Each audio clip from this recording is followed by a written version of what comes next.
आज के वीडियो में हम फ्रांसीसी क्रांति के घटनाक्रम इवेंट्स ऑफ फ्रेंच रेवोल्यूशन पर चर्चा करेंगे। 1789 में होने वाली फ्रांसीसी क्रांति की मुख्य घटनाएं कौन सी थी जानेंगे और इसके बाद फ्रांसीसी क्रांति के परिणाम जानेंगे। इस क्रांति के बाद फ्रांस में क्या क्या बदलाव आए समझेंगे। Changes after revolution. पिछले वीडियो में हमने बात की थी कि फ्रांस में क्रांति का तत्कालिक कारण immediate cause of revolution was organise the session of States General. States General का अधिवेशन आयोजित करना एक प्रकार से क्रांति को निमंत्रण देना था। यहीं से क्रांति शुरू हो गई। 5 मई 1789 को स्टेट्स जनरल के अधिवेशन का आयोजन किया गया। वर्साई के महल में ये बैठक होनी थी। प्रथम और द्वितीय स्टेट्स में 300 मेंबर थे, तो वहीं तृतीय स्टेट्स में 600 प्रतिनिधि लिए गए। 600 प्रतिनिधि दुगने कर दिए गए। लेकिन स्टेट्स जनरल के नियमों के अनुसार प्रत्येक वर्ग को एक मत देने का अधिकार था और क्रांति की पहल यहीं से हुई। तृतीय स्टेट्स के प्रतिनिधियों ने मांग की कि प्रत्येक स्टेट्स के मेंबर को एक मत देने का अधिकार होना चाहिए, तभी तृतीय स्टेट्स के सदस्य ज़्यादा होने से फ़र्क पड़ेगा। प्रचलित व्यवस्था के अनुसार प्रत्येक स्टेट्स के मत को एक वोट माना जाता था। ऐसे में प्रतिनिधि चाहे 300 हो या 600 कोई फ़र्क नहीं पड़ना था। उस स्टेट का एक ही वोट काउंट होता था और निर्णय बहुमत से होता था। तो ऐसे में 3 स्टेट्स में से 2 स्टेट्स जिसके समर्थन में रहें वो बात पारित हो जाती थी। तो ऐसे में प्रथम और द्वितीय स्टेट्स ही निर्णय कर लेते, तृतीय स्टेट्स की कोई आवश्यकता नहीं थी और 600 संख्या बढ़ाने से भी कोई फ़ायदा नहीं हुआ। तो ऐसे में तृतीय स्टेट्स की यह मांग करना उचित था कि तीनों स्टेट्स का संयुक्त अधिवेशन बुलाया जाए और प्रति सदस्य एक वोट माना जाना चाहिए। राजा ने इस प्रस्ताव को अस्वीकार कर दिया और तीसरे स्टेट्स के प्रतिनिधि विरोध जताते हुए सभा से बाहर चले गए। ऐसी स्थिति में 20 जून 1789 को तृतीय स्टेट्स के प्रतिनिधि महल के पास टेनिस कोर्ट ग्राउंड में इकट्ठे हुए और अपने आप को फ्रांस की नेशनल असेंबली घोषित कर दिया और साथ ही शपथ ली कि जब तक राजा की पावर को कम करने वाला नया संविधान नहीं बना लेंगे तब तक नेशनल असेंबली भंग नहीं होगी। फ्रांस के इतिहास में तृतीय स्टेट्स की यह शपथ टेनिस कोर्ट की शपथ के नाम से जानी जाती है, ओथ ऑफ टेनिस कोर्ट। ये बड़ी महत्वपूर्ण घटना थी। इस समय तृतीय स्टेट्स का प्रतिनिधित्व या नेतृत्व कर रहा था मिराबो और आबेसिए। ये 2 मुख्य इनके लीडर थे, मिराबो और आबेसिए। इस प्रकार स्पष्ट है राजा और तृतीय स्टेट्स के बीच गतिरोध और टकराव की स्थिति बन गई क्योंकि राजा ने तृतीय स्टेट्स की मांग नहीं मानी। इसी दौरान फ्रांस में पड़े अकाल से एक तरफ आर्थिक स्थिति और ख़राब हो गई और महंगाई बढ़ी, तो गरीब जनता की मुसीबत और बढ़ी। दूसरी तरफ तृतीय स्टेट्स के लोगों को सूचना मिली कि बास्तिल नामक जगह पर राजा द्वारा हथियार वगैरह रखे गए हैं। तो तृतीय स्टेट्स के लोगों ने बास्तिल पर हमला कर हथियार लूटने की योजना बनाई। क्योंकि राजा द्वारा तृतीय स्टेट्स की मांग ठुकरा दी गई और अब ये तय था कि राजा से टकराव होना है, तो सीधा आमने सामने मुकाबला करना पड़ेगा अपनी बात मनवाने के लिए तृतीय स्टेट्स को। तो ऐसे में हथियारों की आवश्यकता पड़ेगी लड़ने के लिए। इसी सोच के साथ 14 जुलाई 1789 को बास्तिल दुर्ग बेस्तिल फोर्ट पर दावा बोल दिया गया। जनता आती देख राजा के सैनिक भाग छूटे और बास्तिल दुर्ग पर तृतीय स्टेट्स के लोगों ने कब्जा कर लिया। हालांकि यहाँ कोई हथियार वगैरह नहीं मिले, यह अफवाह मात्र थी। एक्चुअल में वहाँ राजा कैदियों को रखता था। गुस्साई भीड़ ने इन कैदियों को ही रिहा कर दिया। तो बास्तिल दुर्ग पर 14 जुलाई 1789 को तृतीय स्टेट्स का कब्जा कर लेना फ्रांस के इतिहास की बहुत बड़ी और महत्वपूर्ण घटना थी। राजा के खिलाफ पहली बड़ी जीत थी। इस दिन को फ्रांस आज भी अपने राष्ट्रीय दिवस नेशनल डे के रूप में मनाता है। इस बीच एक और महत्वपूर्ण घटना घटी। तृतीय स्टेट्स और आम जनता के आक्रोश को देखते हुए 4 अगस्त 1789 को पादरी वर्ग और कुलीन सामंत लोगों ने अपने विशेषाधिकार त्यागने की घोषणा की। Noble class give up their privilege, कि हम अपने विशेषाधिकार समाप्त करते हैं, आज से छोड़ते हैं, ऐसा तृतीय कुलीन लोगों और सामंतों और पादरियों ने घोषणा की। विशेषाधिकार का त्याग कर दिया गया। कुलीन वर्ग द्वारा किए गए इस निर्णय से राजा भी घबरा गया और तृतीय स्टेट्स की सारी मांगों को मान लिया, क्योंकि राजा को अब लगने लगा भाई मैं अकेला पड़ गया। कुलीन भी उनके साथ हो गए, पादरी भी, तृतीय स्टेट्स तो क्रांति कर ही रहा था, तो राजा ने भी वो सारी बातें मान ली। तीनों स्टेट्स के लोगों को अब नेशनल असेंबली कहा गया और संविधान निर्माण की प्रक्रिया शुरू की, जिसे 1791 में 1791 में पूरा कर लिया गया। अब फ्रांस का नया संविधान बन गया। नए संविधान में राजा की शक्तियों को कम कर दिया गया। अब सारी पावर एक व्यक्ति के हाथ में केंद्रीकृत होने की बजाय विभिन्न संस्थाओं में विभाजित और हस्तांतरित कर दी गई। फ्रांस के नए संविधान में राजा की शक्तियों को 3 भागों में बांटा गया: विधायिका लेजिस्लेटिव असेंबली, कार्यपालिका एग्जीक्यूटिव बॉडी और न्यायपालिका जुडिशरी। इस नई व्यवस्था में राजा को कार्यपालिका के रूप में रखा गया। तो स्पष्ट है, इस प्रकार राजा को रखते हुए फ्रांस में एक नया संविधान लागू किया गया। इस प्रकार की व्यवस्था को संवैधानिक राजतंत्र, France become as a constitutional monarchy, इसकी संज्ञा दी जाती है। यानी फ्रांस क्या बन गया अब? संवैधानिक राजतंत्र। संविधान भी है, राजा भी है, कॉन्स्टिट्यूशनल मोनार्की। संवैधानिक राजतंत्र की इस व्यवस्था को आप स्क्रीन पर दिखाए चार्ट से समझ सकते हैं। विधायिका, कार्यपालिका, न्यायपालिका, ये दिखाया गया है। तो इसमें विधायिका, जिसमें 745 मेंबर्स, 745 सदस्य नेशनल असेंबली के लिए चुने जाने थे, जो नागरिकों द्वारा चुने जाते थे। फ्रांस में 2 करोड़ 80 लाख की आबादी थी।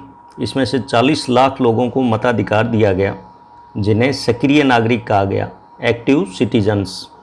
ये सक्रिय नागरिक 50,000 निर्वाचकों का चुनाव करेंगे, यानी 50,000 इलेक्टोर्स। और फिर ये 50,000 इलेक्टोर्स निर्वाचक 745 नेशनल असेंबली के सदस्यों का चुनाव करेंगे। तो यह विधायिका लेजिस्लेटिव फ्रांस के लिए कानून बनाने का काम करेगी। तो इस प्रकार कानून बनाने का काम राजा से लेकर के अलग विधायिका को दे दिया गया, व्यवस्थापिका को दे दिया गया, लेजिस्लेटिव असेंबली बना दी गई। दूसरा है कार्यपालिका, एग्जीक्यूटिव के तौर पर राजा को बनाए रखा गया, लेकिन राजा स्वेच्छाचारी नहीं होगा, उस पर विधायिका का नियंत्रण रहेगा। लेकिन राजा को विधायिका के बनाए कानून को निषेध करने की, यानी वीटो पावर दी गई, मना करने की। और तीसरा, इस नई व्यवस्था का तीसरा भाग था न्यायपालिका, जुडिशरी, जिसका भी सक्रिय नागरिकों द्वारा मताधिकार के माध्यम से चुनाव होना था।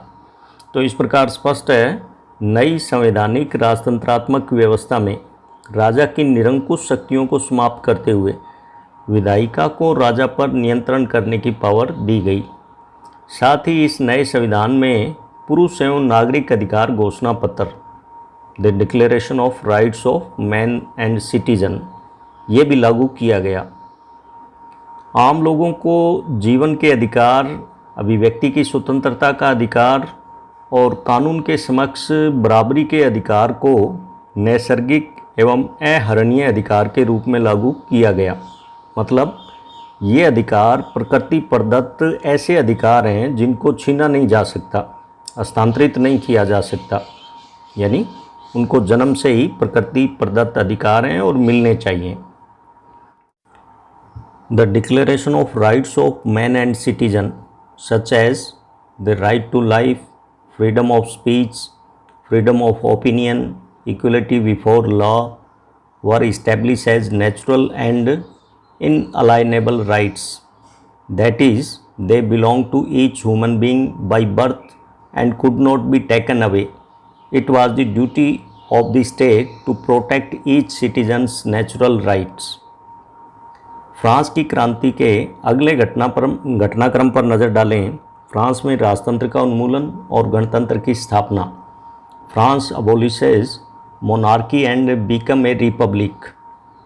1791 के संवैधानिक राजतंत्र, कॉन्स्टिट्यूशनल मोनार्की लागू होने के बाद 1792 में फ्रांस ने पर्सा एवं ऑस्ट्रिया के विरुद्ध युद्ध लड़ा।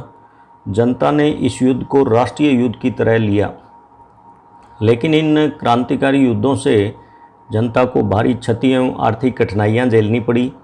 साथ ही 1791 के संविधान में जो कमियां रह गई, मुख्य बात की कि क्रांति के बाद भी अमीरों को ही मताधिकार मिला, आम जनता अभी भी मताधिकार से वंचित थी। यानी सक्रिय नागरिक, निष्क्रिय नागरिक ऐसे बांटे गए, तो निष्क्रिय आम आदमी जिनको मताधिकार नहीं मिला। तो इन पर चर्चा या बहस का दौर एक बार फिर शुरू हो गया। लोग राजनीतिक क्लबों में जमा होकर सरकारी नीतियों और अपनी कार्य योजना पर बहस डिस्कशन करते थे। इसमें जैकोबिन क्लब सबसे महत्वपूर्ण था, जिसका नाम पेरिस के भूतपूर्व कॉन्वेंट ऑफ सेंट जैकब के नाम पर पड़ा। यहाँ लाइब्रेरी में ये लोग मिला करते थे और चर्चाओं का दौर चलता था। तो जैकोबिन क्लब में मिलने वाले ये लोग जैकोबिन क्लब के नाम से जाने गए।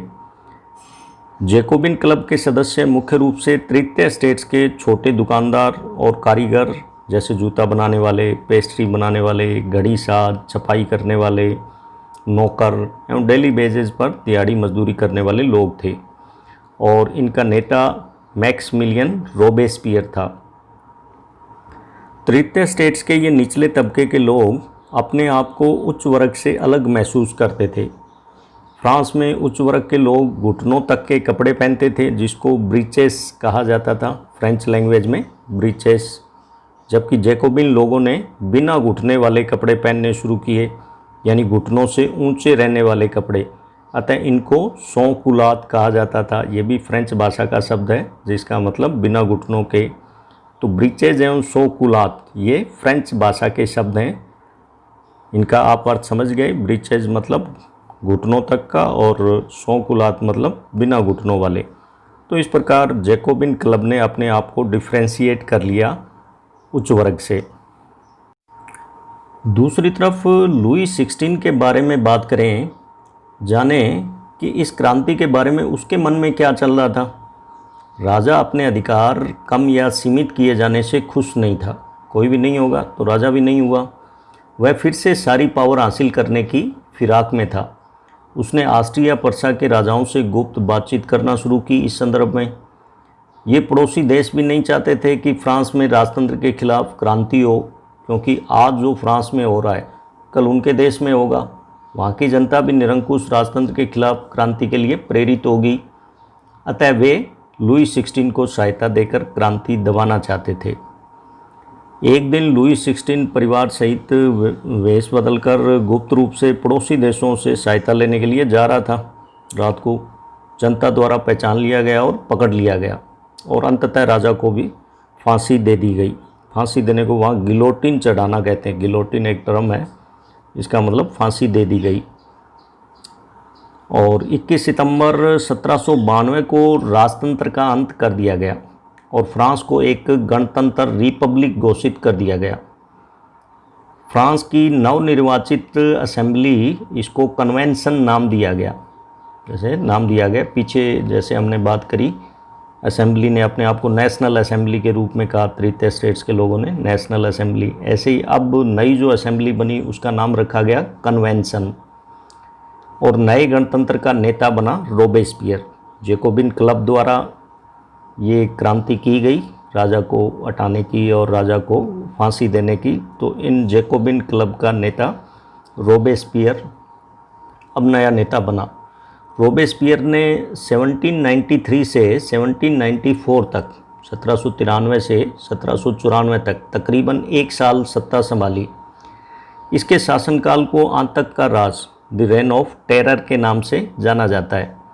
इस दौरान रोबेस्पियर ने नियंत्रण एवं दंड की सख्त नीति अपनाई। उसके हिसाब से गणतंत्र के जो भी शत्रु थे, दुश्मन थे, जैसे कुलीन एवं उच्च वर्ग, पादरी वर्ग, अन्य राजनीतिक दलों के सदस्य या उसकी कार्यशैली से जो भी असहमत रहता था, वो प्रत्येक सदस्य, सभी को उसने चुन चुन कर मारा, गिलोटिन चढ़ा दिया गया।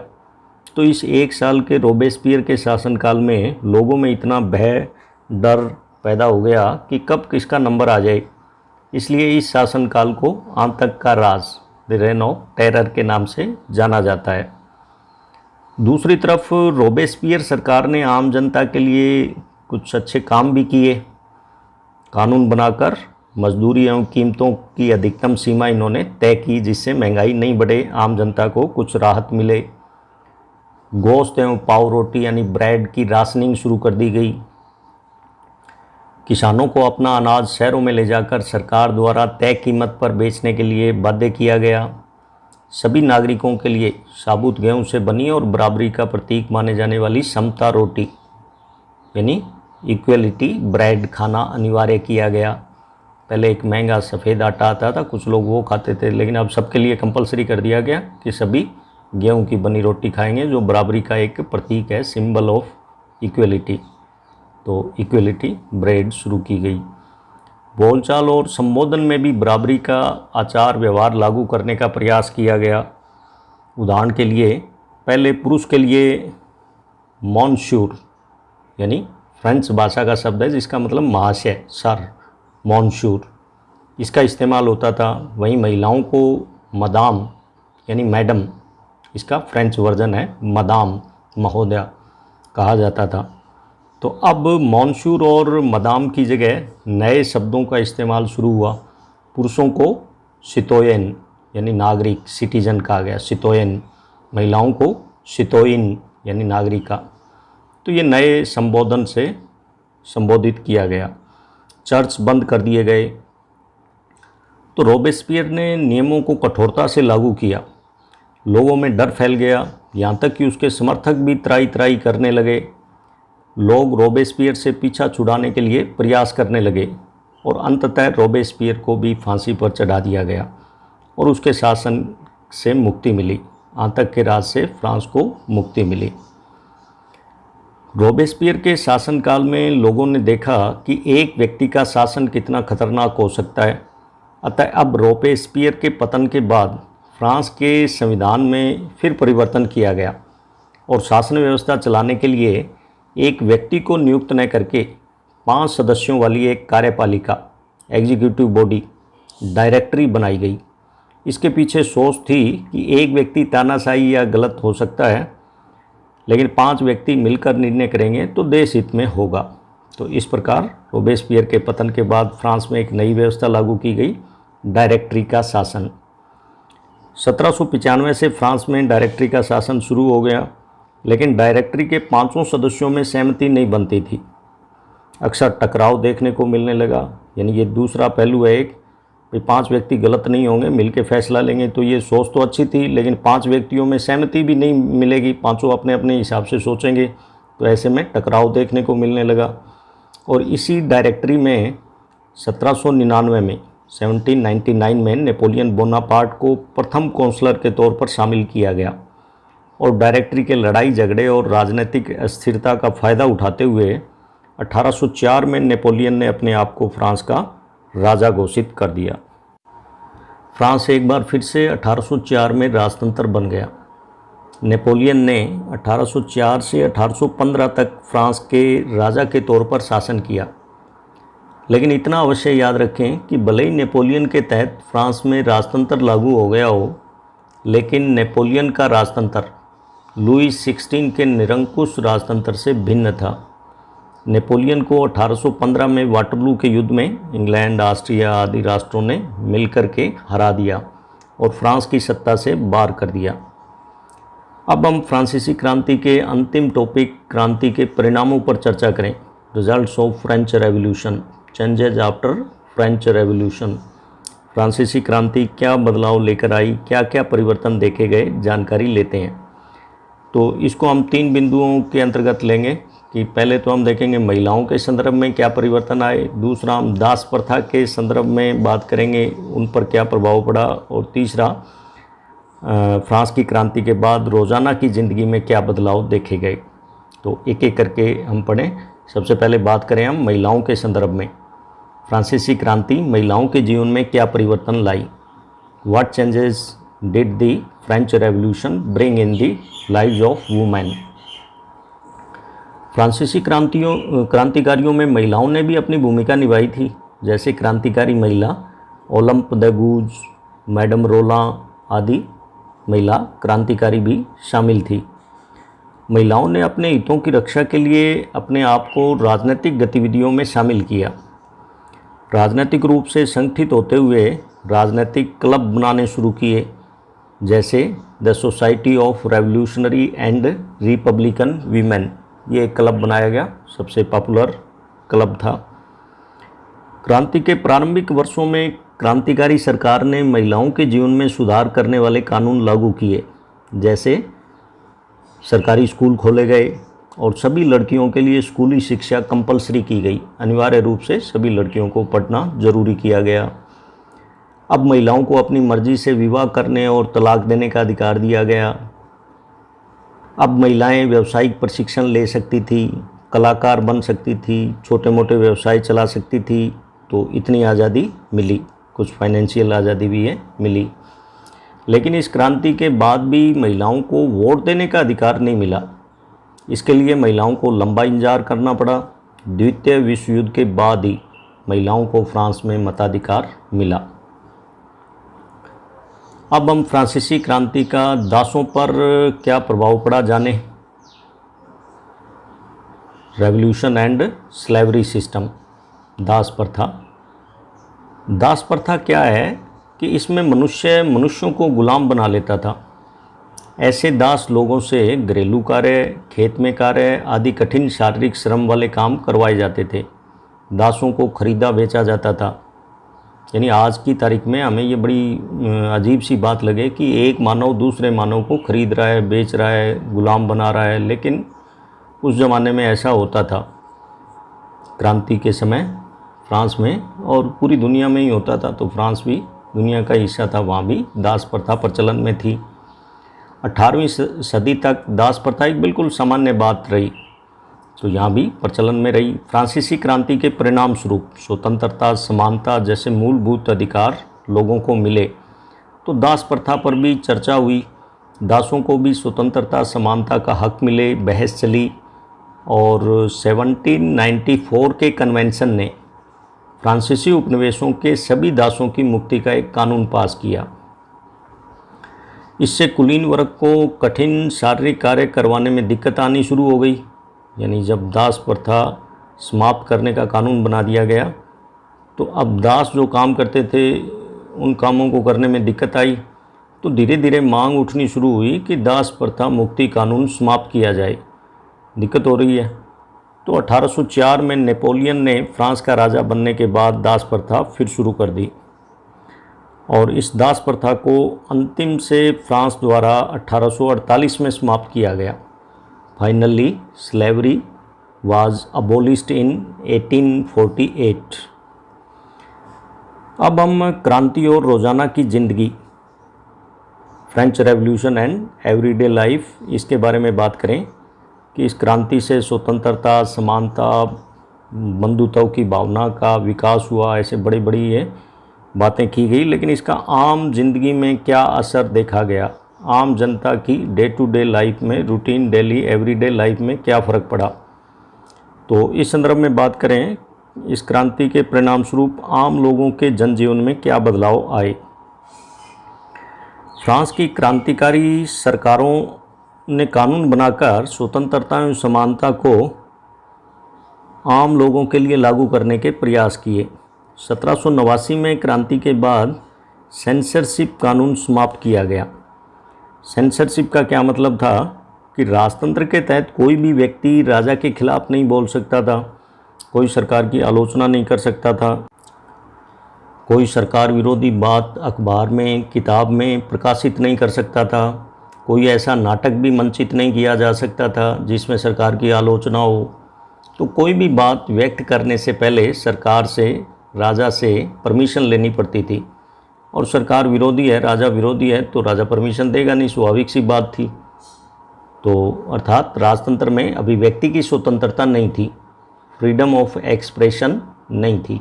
इसी को सेंसरशिप कानून कहा जाता था। क्रांति के बाद सेंसरशिप समाप्त कर दी गई, मतलब लोगों को फ्रीडम ऑफ एक्सप्रेशन मिली, अभिव्यक्ति की आज़ादी मिली। सेंचुरी कानून समाप्त कर दिए गए, भेदभाव कानून, जितने भी कानूनन भेदभाव थे वो सारे समाप्त हुए। तो इस प्रकार क्रांति के परिणाम स्वरूप आम जनजीवन में स्वतंत्रता समानता आई। क्रांति के बाद लोगों ने खुली हवा में सांस लेना शुरू किया। यह बदलाव की हवा पूरी दुनिया में फैली। फ्रांसीसी क्रांति के परिणाम स्वरूप स्वतंत्रता समानता बंधुत्व की भावना ये पूरी दुनिया में फैली। ये world wide influence effect results हैं। फ्रांसीसी क्रांति के परिणाम स्वरूप स्वतंत्रता समानता और बंधुत्व की भावना का पूरे विश्व में प्रचार प्रसार हुआ।